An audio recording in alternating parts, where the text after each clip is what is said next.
Значи... Не мога да умра. Нека да прегледаме какво знаем. Станах, дойдох на работа. Седнах си на бюрото, чаках си заповедите. Не дойде нищо, станах да обиколя офиса, нямаше никой. Чувам някакъв глас, който ми каза какво да правя. Аз не го послушах. All of his co-workers were gone. What could it mean? Пак същия глас. Пак същите неща ми казва, отново. Всеки път не го послушахме, не го послушах. Умрях, преродих се. Което ме води до мисълта, че е странно да умреш. Просто тъмнина. И след това си отварям очите. Даже не помня дали съм сънувал нещо или не. Си отворих очите пак при бюрото. Още си мисля, че са извънземни. Или просто е една много лоша и много добре изработена шега от моите колеги. Както и да е. Нека да послушам този път гласа. Поне мисля да го послушам, не знам. Може накрая да се появи някой и каже, че имам рожден ден. Макар че не е скоро. Окей, това път влизаме в лявата врата. Още няма никой. Тук няма никой. Стаята за срещи, същата. Feeling a wave of disbelief, Stanley decided to go up to his boss's office, hoping he might find an answer there. Да, това е на шефа мотото. По-добре на сигурно, отколкото печалби. Понеже бизнеса не иска да губи клиенти. Няма никой, изглежда, че всички са били тук. Къде сте всички, бе? Защо това се случва на мен? Защо, бе? С какво съм го заслужил, бе? Аз съм си нормален работник. Плащам си сметките, плащам си данъците, не правя глупости, не съм фанатик. Защо, бе? Искам просто да си живея нормално живота. Исках да си дойда на работа, да си изкарам 8-те часа, да се прибера, пия една бира, си изгледам сериал и да легна да се наспа. След 2 дена имах среща с Катя. Най-накрая се съгласи да излезне с мен. Толкова месеци се опитвам да я накарам и пак няма. Да видим пак в килера има ли нещо. Stanley stepped into the broom closet, but there was nothing here, so he turned around and got back on track. Няма нищо в килера. Coming to a staircase, Stanley walked upstairs to his boss's office. Хубаво, отивам до шеф. Отново.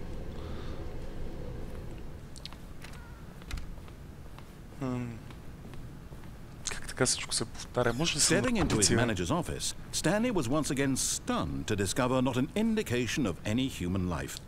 Shocked, unraveled, Stanley wondered in disbelief who orchestrated this, what dark secret was being held from him. What he could not have known was that the keypad behind the boss's desk guarded the terrible truth that his boss had been keeping from him.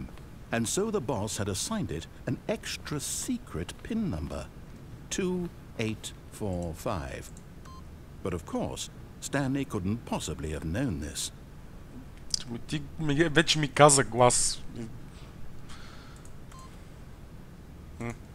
Yet incredibly, by simply pushing random buttons on the keypad, Stanley happened to input the correct code by sheer luck. Amazing. He stepped into the newly opened passageway. Даже не знам каква ни е фирмата. Какво правим? Какви са тия складове? Защо е това нещо? Всъщност, склада го знам. Ама... Защо шефа има таен вход към нещо, което води към склада? И какви са тия с такъв този генератор? Защо е тук? И лампа, която свети към нищото. Ние да не сме някаква правителствена организация и да сме сгафили и тук да са ни взели вече.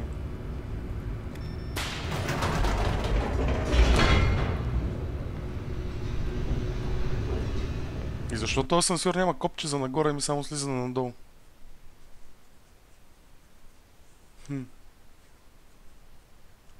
Descending deeper into the building, Stanley realized he felt a bit peculiar. It was a stirring of emotion in his chest, as though he felt Наистина е more доста free странно. to think Защо for няма himself. копче за нагоре? Това е еднопосочен асансьор, ле. Кой строи еднопосочни асансьори в днешно време, бе? Защо го има това нещо? It had never occurred to him. This question would not go unanswered for long. Той глас ми говори едни и същи неща. Stanley walked straight ahead through the large door that read Mind Control Facility. Миналия път от тука не се получи. Паднах в една бяла стая, всъщност бял апартамент или бяла къща, където пародираха, че съм в част от игра. Ма ако наистина съм част от игра, с кой съм? Компютърен код ли съм? И някой просто ме управлява и си прави кефа.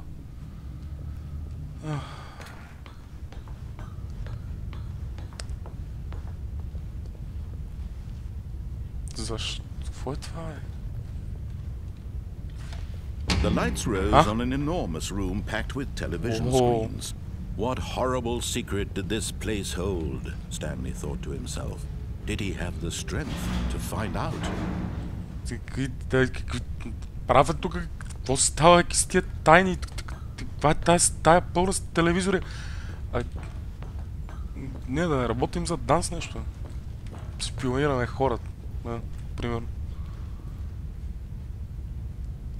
Ма щом в тайните стаи няма никой, значи нещо сериозно е станало. И защо навсякъде има по едно копче? Their true nature revealed. Each bore the number of an employee in the building. Stanley's co-workers. The lives of so many individuals reduced to images on a screen. And Stanley, one of them, eternally monitored in this place where freedom meant nothing.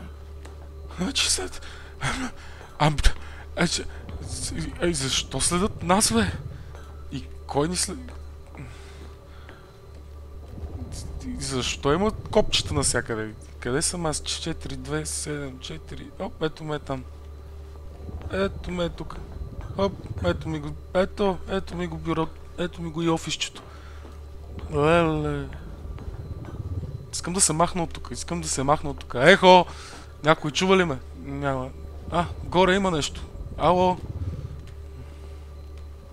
И защо навсякъде има по едно огромно копче? This mind control facility, it was too horrible to believe. It couldn't be true. Had Stanley really been under someone's control all this time? Was this the only reason he was happy with his boring job? That his emotions had been manipulated to accept it blindly? Не знам какво да вярвам вече, но... Гласът до сега беше прав, така че... He couldn't accept it. His own life in someone else's control? Never! It was unthinkable, wasn't it? Was it even possible?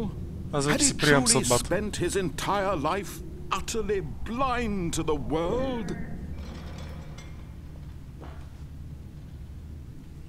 Умрях няколко пъти, преродих се няколко пъти, казаха ми, че съм част от игра, никой нищо не ми казва вече. Controls labeled with emotions, happy or sad or content, walking, eating, working, all of it monitored and commanded from this very place. And as the cold reality of his past began to sink in, Stanley decided that this machinery would never again exert its terrible power over another human life, for he would dismantle the controls once and for all. Какво? Искаш да го унищожи ли? Не може ли да ме вземат и мен на работа просто тук и да му оставят на мира и аз да си контролирам и аз хората?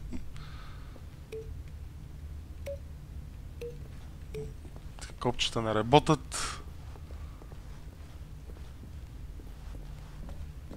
Долу няма нищо. Добре бе, къде са работниците и на това бе? Защо? Това ли е копчето за унищожение? Или... Значи всички... Ние работим в... Това не мога да го превъзмогна. Първо, какъв е този глас? Отново. Защо това нещо постоянно ми говори и знае какво мисля постоянно? Защо? И защо ни контролират и какви са тия емоции? Емоциите не са си мои ли? Казват ми кога да ям и кога да... Къде...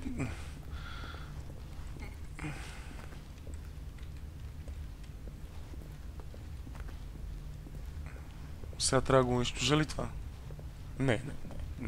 Искам да видя какво може да прави. Дали мога да видя... Това е огромен... Мога ли да видя поне хората къде са и какво правят? Къде са ми колегите? Да не всички да са ги... Без да искат да са изпрели мозъчните функции да са... He knew it was his duty, his obligation, to put an end to this horrible place and to everything it stood for. Сега да го включа или да го изключа или да го...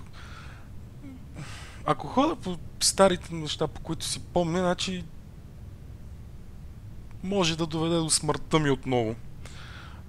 Но би трябвало да се появя отново в офиса ми. Ако се появя отново в офиса, пак мога да дойда до тук и да цъкна другото копче. Така че... Ня. Oh, Stanley, you didn't just activate the controls, did you? Да. After they kept you enslaved all these years, you go and you try to take control of the machine for yourself. Is that what you wanted? Да. Control? Да.